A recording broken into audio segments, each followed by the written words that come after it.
Are you looking for a way to save money and to be prepared for birthdays, anniversaries, Christmas gifts, and not have to stress when they come about? Well, keep watching because I'm going to be sharing how we save for these things and keep the stress at bay.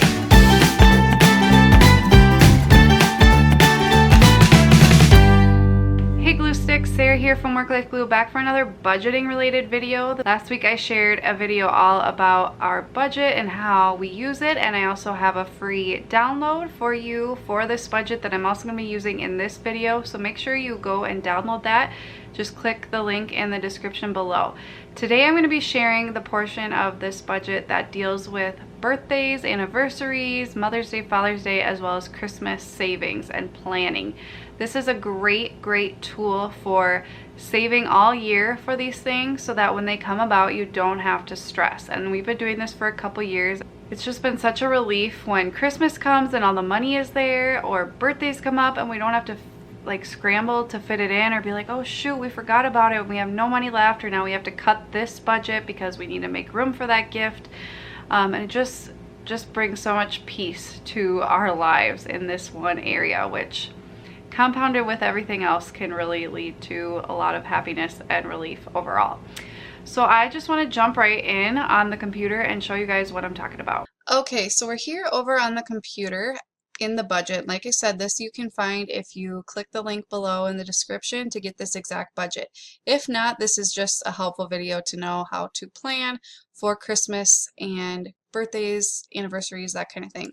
So in last week's video, I took you through the actual budget, which is like on a yearly format, each month broken down, but each page, each spreadsheet has the different years.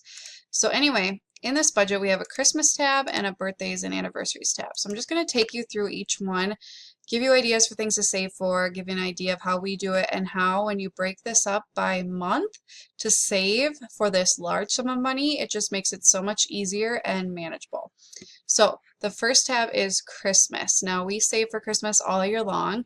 This video is going up in June, so you may have to fix this to, you know, save for just the last 6 months of the year if you are just starting this in the middle of the year, but it's totally easy to do, and I will show you that in a second. But just want to take you guys through basically like a look at what we save for Christmas and some other ideas as well to fit with your life. So in this spreadsheet we have each person and thing we want to save for, the amount, and then you can also track your spending as you go. So this nice thing about this is you can also buy gifts and things throughout the year and just keep track of it here. So let's say I found something on sale that I've been wanting to buy my husband forever and it was $45. I could just say that I spent $45, and then I have left to spend $55, and then I can put a description in here of what the item actually is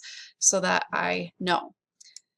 Anyway, so main thing you want to do is to just figure out what you want to spend or what you want to save for every month, and this is how you do it. So you just go through and you think of every person or thing that who you want to buy for, or things you want to buy at Christmas time, and you write them down. So we have my husband, me, our 2 daughters, my brother, my parents, Sam's parents, cousins we buy for, my grandma, my daycare kids, I just lump all into one. Sam's co-workers he wants to buy for. We like to tip our cleaner extra at Christmas time. Stocking stuffers for the whole family, pajamas and movie. It's a tradition we have, so if there's any traditions you have, make sure you budget for those so we get everybody a new pair of jammies and we buy a new movie for Christmas. Donations, if you want to donate to like the bell ringers or just give an extra donation to church or whatever, or a special cause, you can do that. Christmas cards and postage, we like to save for that as well so we don't have to buy that in December with the money we make in December. And then decor, and then we also have an other category. Some other things to think about. Do you go to any Christmas parties, like an ugly sweater party that you need to buy a sweater for? Do you host a party and you need to have food, things like that, or decorations or games? If you go to a party, do you bring a host gift? You might want to save for that. Any events you go to, special shows, the Nutcracker, or any like paid events that you have to like pay to get into at Christmas time. Make sure you save for those if possible. Wrapping paper, like if you buy a lot of Christmas supplies for like wrapping and things like that, or if you make gifts for people or teachers' gifts, that kind of thing you want to save for. And just like I said, any traditions you do that cost money, or if you want to do like Elf on the Shelf but you don't have it yet, make sure you save for it so that it's already there come December or November, depending on when you start your shopping. Okay, so that's taken care of. That just takes a little bit of time and effort to think about, who you want to buy for, what things, and how much you want to spend. And this you can tailor as you see the total. So for us, the total is $1,685. And that seems like a lot, but then when you see what it's broken down to per month, so this cell takes the total divided by 12 because there's 12 months in a year. So every month we need to save $140. That's totally doable, not a big deal for us in our personal finance situation.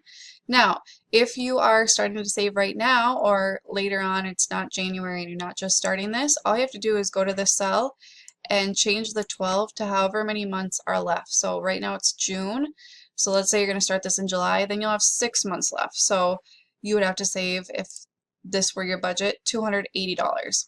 And you can go up and change things, like if that's too much money, maybe take out donations, or maybe you're going to spend less or spend on fewer people or whatever, and you just can adjust it and start fresh at the new year again and redo this and make sure you put this back to 12 so you're not like double saving.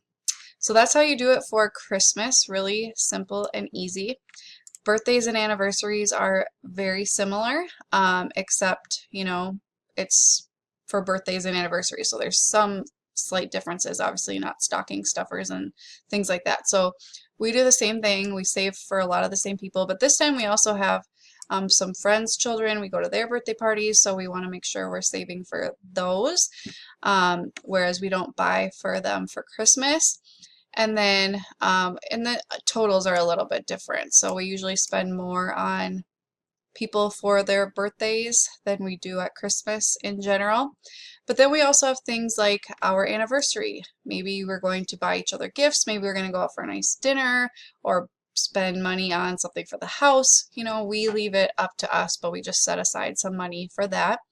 And then our kids' birthday parties we try to save for. Usually I like over save, but just in case like food gets expensive, or this year we want to do an birthday party for our daughter Celia away from the house, I guess next year when she turns 4, because it gets to be a lot of cleaning and everything at our house in the middle of winter when we can't go outside. So things like that. Just think of how much you would like to spend on the party and make sure you're saving for that. Because broken up over 12 months, $300 is nothing. It's not very much money at all over 12 months. So try to do it out over the 12 months. Other things are like Mother's Day. So this includes a gift for me, a gift for my mom, a gift for Stan's mom, so $30 each. Same for Father's Day.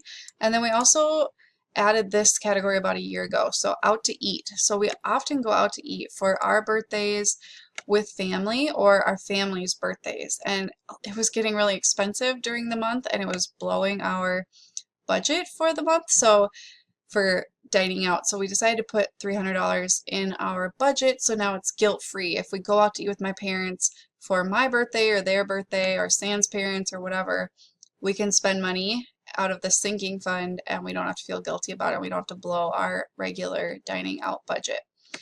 Now, why do I like this kind of sinking fund? Why don't I just add it into the month? Well, it's really easy to forget these things, especially if you're like a busy parent or 2-parent working family, or it's just hard in general. I mean, single moms, stay-at-home moms, it's just hard to keep track of all the people in your life who have birthdays, and the months come and go so quickly that it's really easy to forget. So if you think of all this up front and you just have it in your budget to save, when it comes and you think of it, you just go spend it and you don't have to worry about it because you've already saved it in advance. It doesn't even affect your normal budget. Now the thing with Christmas is you're saving it all year and then it's just there come time to spend it. With birthdays, it may take a few months. Like let's say right now you're just starting to save for birthdays and you have like 10 people in your family with birthdays. Well, you probably won't have enough money saved. So it's going to take a few months for it to accumulate, but there should be some like drier birthday anniversary months and some more heavy birthday months. For us, February is like a super heavy birthday month. Like everybody in our family's birthdays in February, including our daughter Celia and her birthday party. So come like January, we have a lot of money in that birthday fund that just got saved because there were a few months where we didn't have a lot of birthdays. So when February comes, that money's just there and ready. So it may take a few months for it to accumulate at first, but once you get going, once you need the money, it should be there. If you need to make any adjustments, just, you know, see how it goes for a few months and you can make adjustments. But in general, the money should accumulate and it should be there when you need it once you get started, if that makes sense.